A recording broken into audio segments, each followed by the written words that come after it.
दलित politics में गालीबाजों की फौज कैसे आ गई, कहाँ से आया, कौन है स्कूल, इसका कौन है? स्कूल वही है जहाँ से चमचाई को पढ़ाना शुरू किया। पहले पार्टी को चंदा मिलता था 10-10 20-20 रुपये, तब हमने भी पर्चियाँ कटवा कटवा के जमा की हैं। उससे पार्टियाँ चला करती थी, तो अपने विचार पे अड़ भी जाते थे। लेकिन आज अगर आप हेलीकॉप्टर में जाके प्रचार कर रहे हैं, गाड़ियों का काफिला चल रहा है, लाखों करोड़ों की गाड़ियाँ चल रही हैं, तो पहले तो लोगों को समझना चाहिए कि इतना खर्चा जब जनता नहीं दे रही तो आ कहाँ से रहा है। और अगर जिसके पैसे से हम पार्टी चलाएंगे, फिर उसके सामने क्या हम अपने विचार को आगे बढ़ा पाएंगे? जब गरीब मुल्क था, फ्री में पढ़ाई हुई और स्कॉलरशिप इतना मिलता था, लोग पूरे साल का खर्चा अपनी पढ़ाई का, अपने यहाँ तक कि 2 जोड़ी कपड़े, किताबें, वो खर्चा तक स्कॉलरशिप से निकल जाया करता था पूरी फीस देने के बाद। और आज सरकारी इंजीनियरिंग कॉलेज, मेडिकल कॉलेज के अंदर, लॉ कॉलेज के अंदर 15 से 20 लाख रुपया खर्च होता है। राजनीतिक पार्टियां बनाते वक्त जिस तरह की का सपना दिखाया जाता है, और जो सपना बचपन में भी लोगों को दिखाया गया, बाद में जो कांसीराम साहब के सक्सेसर ने उसी सपने के विरुद्ध जाके, उसी पूरी आइडियोलॉजी जो जिस विचारधारा के खिलाफ थी, उसी पूरी आइडियोलॉजी वाले लोगों के साथ समझौते हुए। कांसीराम साहब मिशन मूवमेंट की बात बहुत किया करते थे। अनफॉर्चुनेटली उनको फॉलो करने वाले लोगों ने मिशन मूवमेंट को ढंग से पढ़ा और समझा ही नहीं है। हाँ, मैंने इसको बहुत बारीकी से पढ़ा। ये किताब चर्चा का विषय है और पढ़ने के बाद ये पाया कि मानवर कांसीराम साहब के जीवन काल के अंतिम वर्षों में जिस व्यवस्था के खिलाफ ये किताब लिखी, वो व्यवस्था वहाँ चल रही थी।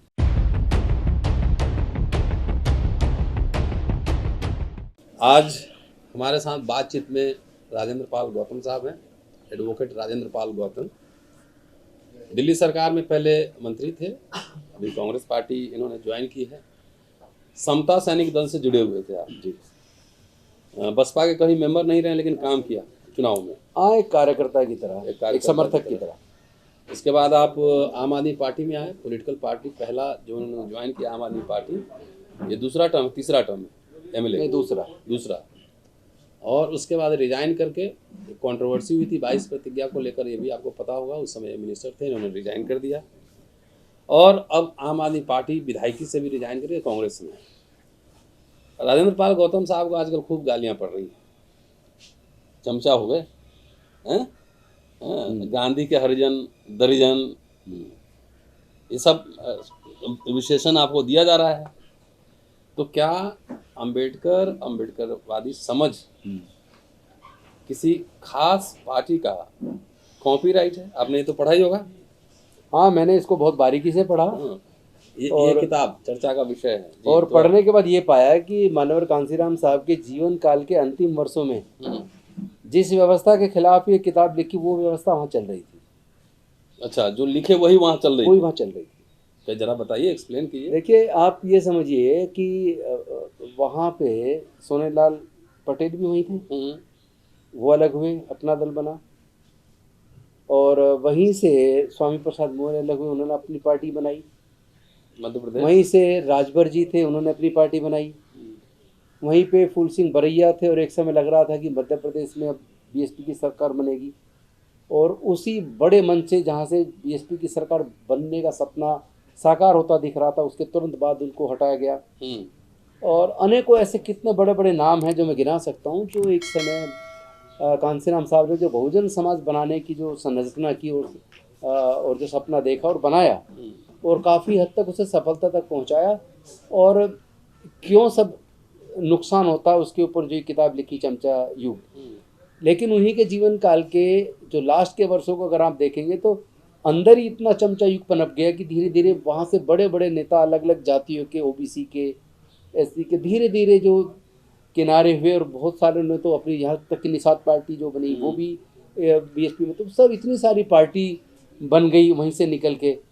तो मुझे लगता है कि हमें बारीकी से इस किताब का भी अध्ययन करना चाहिए, और इसके साथ साथ डॉक्टर बाबा साहेब अम्बेडकर का एक्चुअल मिशन मूवमेंट क्या है, क्योंकि कांसीराम साहब मिशन मूवमेंट की बात बहुत किया करते थे। अनफॉर्चुनेटली उनको फॉलो करने वाले लोगों ने मिशन मूवमेंट को ढंग से पढ़ा और समझा ही नहीं है।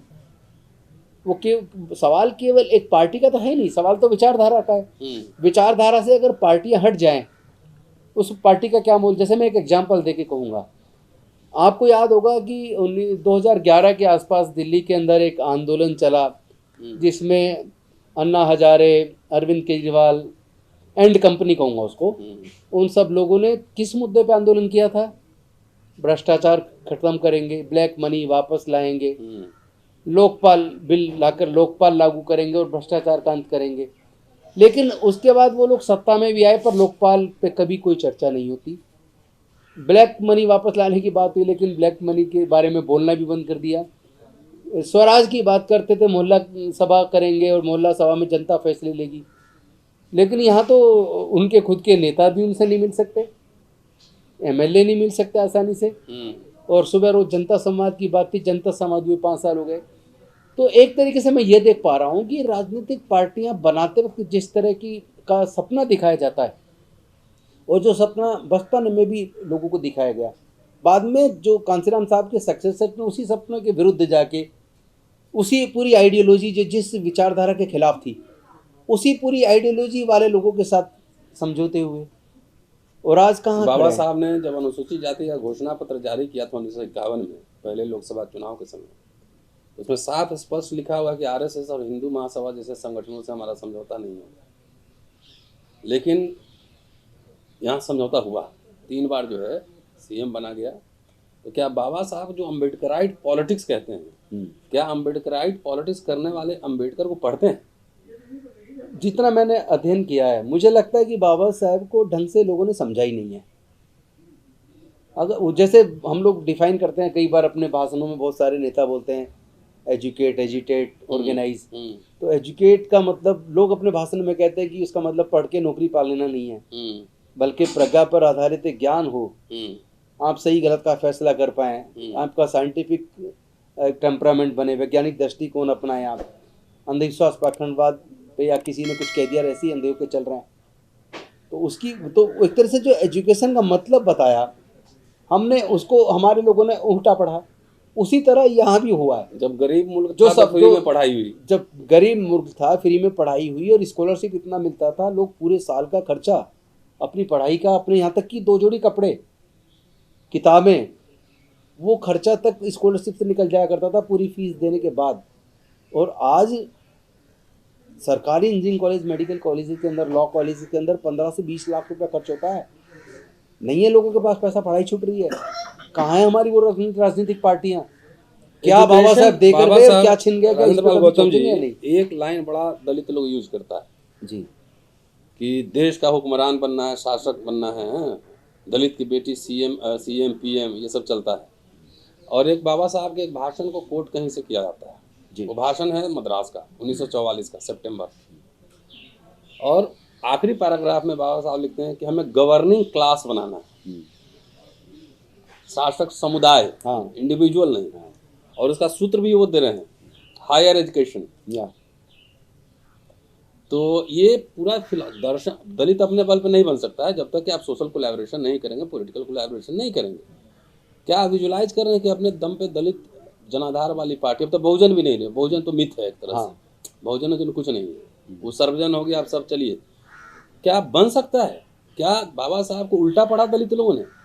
शासक समुदाय का मतलब है इंटेलेक्चुअल, पत्रकार, वकील, industrialist, businessman, intelligentsia, political scientist, ये होता है ना पूरा। जैसे अभी ओबीसी प्राइम मिनिस्टर है, लेकिन आइडियोलॉजी चल रहा है पूरा ब्राह्मणिकल आइडियोलॉजी चल रहा है। बिल्कुल जी।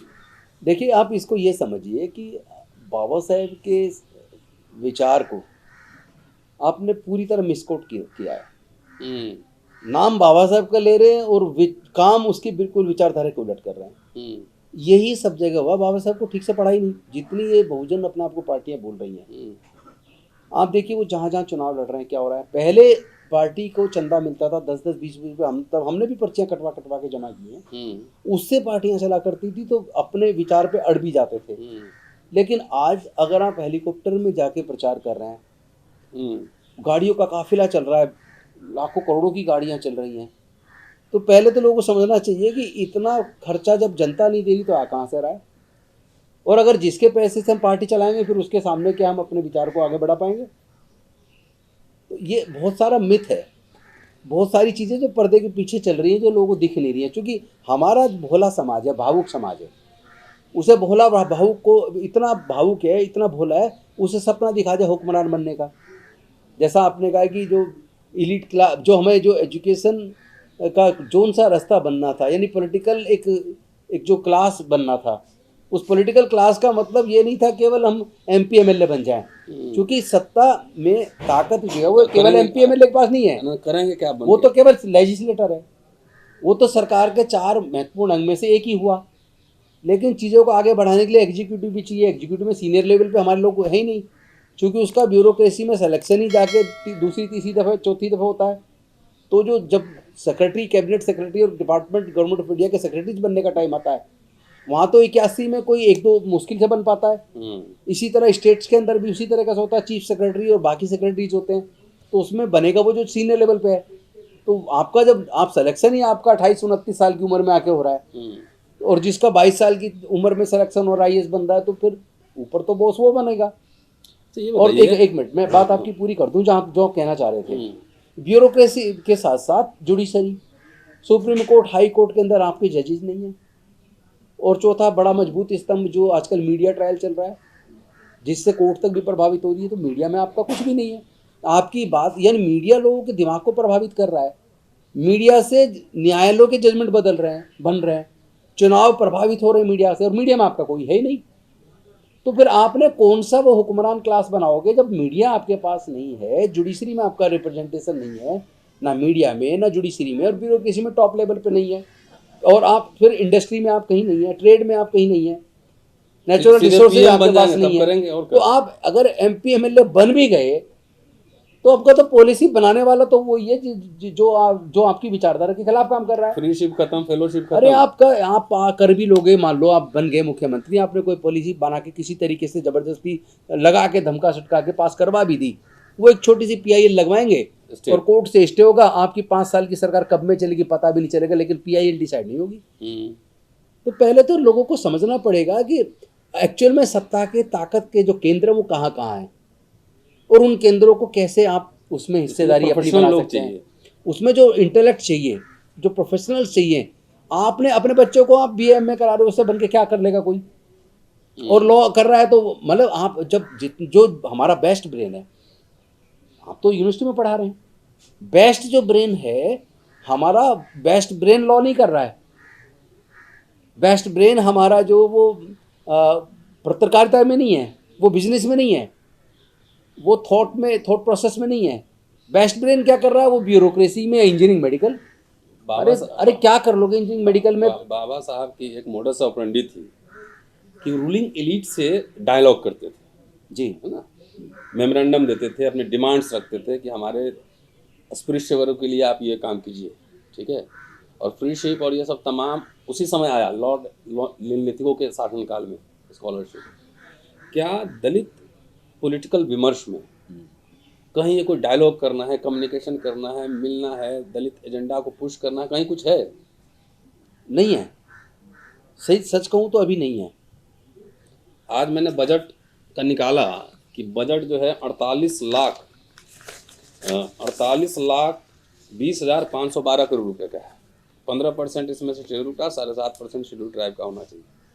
शेड्यूल कास्ट के खाते में आया है 1,65,493 करोड़, 3.43%, और जनजाति के लिए 1,32,214 करोड़ रुपए, 2.74% होना चाहिए था। SC के लिए 7,95,384 करोड़, और ट्राइब के लिए 3,95,281 करोड़।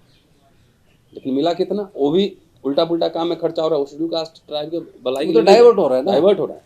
क्या ये जो दलित लोग हैं जो पॉलिटिक्स करते हैं और जिनको CM PM बनना है, जो पार्टी है बहुत सारी, उनके जहन में ये है इसके लिए हमको लड़ना है? इसमें मैं आपको बताता हूँ, जो लोग हमारे राजनीति में हैं उन्हें यही नहीं पता है कि ट्राइबल सब प्लान 1975 में इंदिरा जी लेके आई। उसके बाद 1979 में scheduled caste component plan fund आया, और उसमें प्रोविजन था कि प्लान फंड हेड का उनकी पॉपुलेशन के हिसाब से जो पैसा है वो उनके विकास में खर्च होगा। लेकिन सरकारें, पहले जो सरकारें अफर्मेटिव एक्शन पे काम करती थी, इतना बड़ा स्कॉलरशिप मिलता था, लोगों की पढ़ाई हो जाती थी, सारा खर्चे हो जाते थे, लेकिन आज जो वो पूरी तरीके से एकदम डाइवर्ट हो गया। पहली बात तो फंड ही उतना कट कर हो दिया। गया, हम कह रहे दलित समाज में और दलित हमारे राजनीति नेताओं कोई चर्चा है? हमारे नेताओं में इसकी समझ नहीं है और ना समाज में कहीं चर्चा है। हमारा जो अपना आप को समझता है कि हम इलीट क्लास हैं, हम इंटेलेक्चुअल हैं, हम अच्छे पढ़े लिखे हैं, उनको पता ही नहीं स्पेशल कंपोनेंट प्लान क्या है। वो पीएम बनेंगे तब अध्ययन पता करते ही करेंगे। नहीं है उस पर वो, चूंकि उनकी पढ़ाई सारी नौकरी पाने तक सीमित रही है। इंजीनियर बन जाओ, डॉक्टर बन जाओ, आईएएस बन जाओ, बस बात खत्म हो गई। मतलब वो नौकरी सीकर हैं, जॉब सीकर हैं, पे बैक टू सोसाइटी का कंसेप्ट नहीं है। प्लस वो सारा जो थॉट है जिसको स्टडी करना है, हमारे महापुरुषों ने कितना त्याग किया, कितनी मेहनत की, क्यों की, वो क्या चाहते थे, पे बैक टू सोसाइटी का मतलब क्या है, हमारा एक व्यक्तिगत परिवार तरक्की कर भी जाए तो क्या समाज तरक्की करेगा, उस दिशा में सोचते ही नहीं है। चलिए एक आध दो सवाल और लेता हूँ कि अम्बेडकराइट पॉलिटिक्स में उत्तराधिकार का प्रोविजन है? बिल्कुल नहीं है, बिल्कुल नहीं है। तो ये बताइए, आपको तो गांधी के अर्जन दर्जन सब कह रहा है। देखिए वो दलित एक पॉलिटिक्स में 1% लोग भी मुश्किल से होंगे जो इस तरह दलित की बात कर पॉलिटिक्स रहे हैं। में गालीबाजों की फौज कैसे आ गई? कहाँ से आया? कौन है स्कूल इसका? कौन है स्कूल? वही है जहाँ से चमचाई को पढ़ाना शुरू किया। सारे तो चमचे ही थे। 82 तो जितना चमचों के से पैसा लिया गया। फिर इसमें तो बताए गए कई तरह के चमचे होते हैं, चमचों के चमचे भी होते हैं। लेकिन अब तो सब जगह चमचागिरी ही बढ़ाई जा रही है, चमचा युग को और मजबूत किया जा रहा है और दूसरों के पैसे से राजनीति चल रही है। नहीं, वो मैं कह रहा हूँ कि गालीबाजों की फौज जो आई है, जो कोई विमर्श नहीं है, डायलॉग नहीं है, सेमिनार नहीं है, कॉन्फ्रेंसेस नहीं है, तो ये क्या ये अम्बेडकराइट पॉलिटिक्स में ये पॉसिबल है? नहीं, गांधी अम्बेडकर मिलते थे, पॉसिबल नहीं है, क्योंकि डॉक्टर बाबा साहब अम्बेडकर या गांधी कभी गाली नहीं देते थे। उनका जो लड़ाई थी भी तो विचारधारा को लेके थी। बाबा साहब अगर गांधी जी को मिस्टर गांधी कह के अगर उनसे बात करते थे, तर्क वितर्क करते थे, तो वो इस बात को लेके करते थे कि भाई मेरे समाज के हिस्से में क्या आया, उनकी गुलामी को दूर करने के लिए आप लोग क्या योजना बना रहे हैं, देश के विकास में उनको हिस्सा क्या मिलेगा, उनको एजुकेशन में और नौकरी में, दूसरे क्षेत्रों में, राजनीति में आप हिस्सा क्यों नहीं दे रहे हो। उनकी लड़ाई तो रिप्रेजेंटेशन की थी बेसिकली। लेकिन आज लड़ाई रिप्रेजेंटेशन की नहीं, आज तो किसी तरह सत्ता में आप जाके और उसमें मलाई में हिस्सा मिल जाए, आज तो वहाँ तक सीमित रह गई है। और दूसरी बात, एक सवाल करके आप, और मैं आपके इस माध्यम से बताना चाहता हूँ तमाम अपने बहुजन समाज के दर्शकों को भी और बाकी समाज के लोगों को भी, मिशन मूवमेंट के लोगों को भी, कि विचारधारा, मेरे नज़रिए से विचारधारा बड़ी है। पार्टी का नेता कौन है और पार्टी किसकी, इससे ये महत्वपूर्ण नहीं है, बल्कि वो पार्टी विचारधारा पे कौन चलने की बात कर रही है और कौन विचारधारा को ठीक से लागू करने की बात कर रही है। मैं केवल उस पर नज़र रखता हूँ। आज अगर मैंने कांग्रेस ज्वाइन की तो इसलिए की कि आज राहुल गांधी वो विचार जो हमारे महापुरुषों का विचार था, बाबा साहब का विचार था, कांशीराम साहब का विचार था कि वही जाति की गणना हो। आपको तो याद होगा, आप तो यहाँ प्रोफेसर थे हिंदू कॉलेज में, मैं यहाँ दिल्ली यूनिवर्सिटी से मैं पढ़ा हूँ, मैं लॉ फैकल्टी में पढ़ता था। तब दिल्ली की पूरी दीवारें नीली कर दी थी कांशीराम साहब ने, मंडल कमीशन लागू करो वरना कुर्सी खाली करो। और उसके बाद 7 अगस्त 1990 को मंडल कमीशन की सिफारिशों की लागू होने की घोषणा हुई। लेकिन आज क्या है, आज हम कहाँ खड़े हैं? आज वो जाति जनगणना की बात कौन कर रहा है? आज जिसकी जितनी जनसंख्या उसको उतना हक, ये बात कौन कर रहा है? एजुकेशन महंगी हो रही है, शिक्षा छिन रही है, उसमें व्यवस्था होनी चाहिए, ये बात कौन कर रहा है? तो जो हमारे विचार पे बात कर रहा है, हम उसके साथ जुड़ के उस अपने विचार को आगे बढ़ाएंगे। अब किसी को अच्छा लगे या बुरा लगे, लेकिन हमारे समाज का हक नहीं मिलता है तो हम लड़ेंगे, सीधी बात। एक आखिरी सवाल, इंडियन रिपब्लिक से दलितों को मिला, मैं दलित ही कह रहा हूँ, बहुजन पे नहीं जा रहा हूँ, SC ST को फोकस कर देता हूँ। जब इंडियन रिपब्लिक बना तब दलितों को राइट्स मिले, सिटीजन का राइट्स मिले। अब हिंदू राष्ट्र की बात चल रही है, तो इंडियन रिपब्लिक का जो आइडिया है उस पर हिंदू राष्ट्र का अटैक है।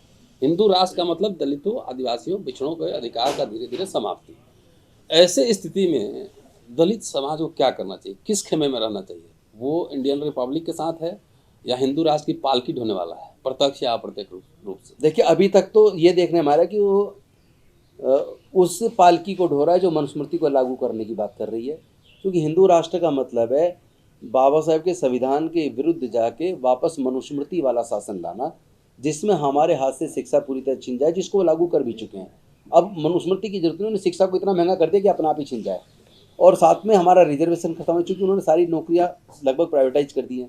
सारे संस्थान बेच दिए हैं। वो तो करेगा, दलित समाज को क्या करना चाहिए? हमें ये करना चाहिए कि हम अपने मुद्दे पर रीजनल पार्टीज की बजाय राष्ट्रीय पार्टीज को इस बात के लिए कंपेल करें, क्योंकि राष्ट्र की नीति तो राष्ट्रीय पार्टी बनाएगी, रीजनल पार्टी नहीं बनाएगी। तो राष्ट्रीय पार्टी के साथ किसी के साथ जुड़ के उस पर इतना दबाव डालें, उस पार्टी पे, राष्ट्रीय पार्टी पे एजेंडा सेट करें, ताकि हमारा एजेंडा, हमारे महापुरुषों का एजेंडा वो हम वहाँ से लागू करवा पाएं, उनसे सेट करवाएं और उसको लागू करवाएं। चलिए, बहुत बहुत शुक्रिया। और अंबेडकर का पूरा सेंट्रल आइडिया जो है वो है एजुकेशन, और एजुकेशन नहीं है हायर एजुकेशन।